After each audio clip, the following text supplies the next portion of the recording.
أصلت عليك النبي محمد صلى الله عليك النبي محمد السلام عليكم. نتمنى ان شاء الله تكونوا في احسن الاحوال.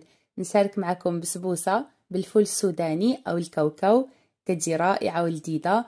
نقدموها بلاصه الشباكيه مع السوبات او الحريره. بسم الله. ناخذ المقادير.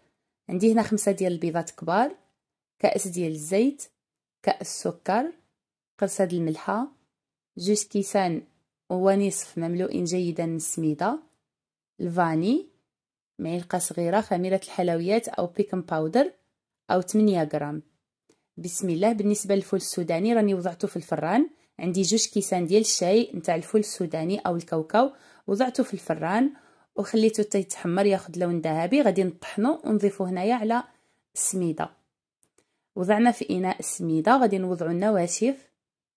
كنضيف معلقه صغيره خميره الحلويات او بيكن باودر مع 2 كيسان ونصف تاع السميده نتاع الحرشه المتوسطه.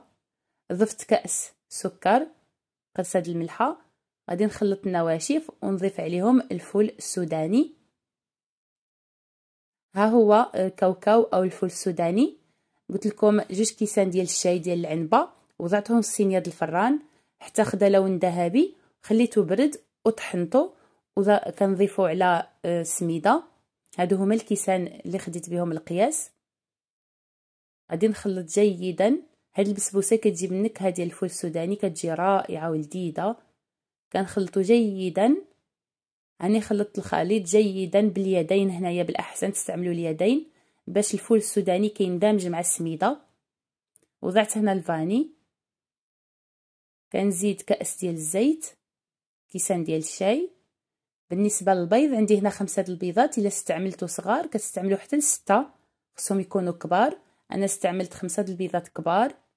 كنخلطوهم غير شويه حتى كيندمجوا، ما نخلطوش كتير، فقط كنكسروا الاصفر كيندمج مع الابيض. غادي نضيفوهم على الخليط. بالنسبه لهاد البسبوسه كثروا الفاني. انا استعملت هنا المركزه، كتكون النكهه ديالها قويه. الا استعملتوا الساشي هذيك سكر فاني ما كتكونش فيها النكهه. ممكن تستعملوا حتى ال5 ديال الشوبري باش كتعطيكم واحد النكهه مزيانه. كتشوفوا خلطت الخليط غير بالمعلقه خشبيه. خديت هنا الصينيه فيها 30 على 35. ما نعملوهاش كبيره بزاف.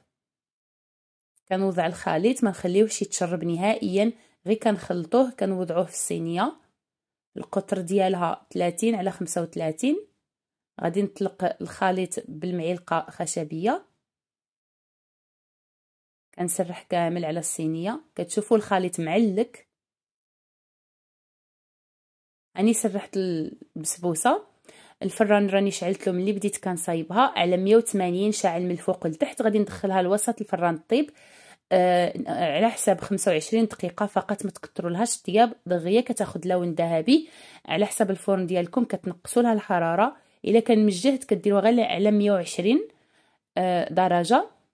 ها هي طابت وخرجتها. فقط انا خدات ليا 25 دقيقه شاعل من الفوق لتحت. كتجي رقيقه. كنخليوها تدفى شويه وكنقطعوها مربعات بسكين منشاري. هاني قطعتها مربعات. غادي نسقيها بالعسل، العسل بارد وهي كتكون دافئه او سخونه.